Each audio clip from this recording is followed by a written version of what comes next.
এটা ছিল আমাদের বাউন্স ইনফিনিটি টপ স্পিড 65। তো 65 আপনি হয়তো বলবেন আজকের দিনে অনেক কোম্পানি বলছে 100 120 স্পিড, কিন্তু একবার কি খেয়াল করেছেন যে আমাদের ট্রাফিক নিয়ম কি বলে?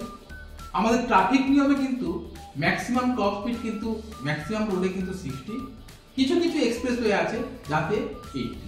তাহলে আপনি কি 120 গাড়িটা নিয়ে কি চালাতে পারবেন? আজকের দিনে প্রতিটা রাস্তায় কিন্তু ক্যামেরা লেগে যাচ্ছে, তাহলে কি আপনি কি পেনাল্টি দিতে যাবেন? এবার ভাবুন, পুরোটাই কিন্তু একটা মার্কেটিং পলিসি। বাকিটা কিন্তু আপনারা ভেবে নেবেন যে কোনটা নেবেন কোনটা নেবেন না। 65 আমাদের বাউন্স ইনফিনিটিতে ইনাফ স্পিড, এবং এটা কিন্তু পুরোটাই গভর্নমেন্ট রুলকে মেনেই করেছে।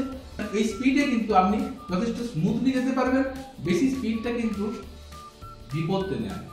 ধন্যবাদ, জুড়ে থাকুন। ভালো লাগলে আমাদের ফেসবুক পেজ ও ইউটিউবটাকে ফলো করুন, শেয়ার করুন। ধন্যবাদ।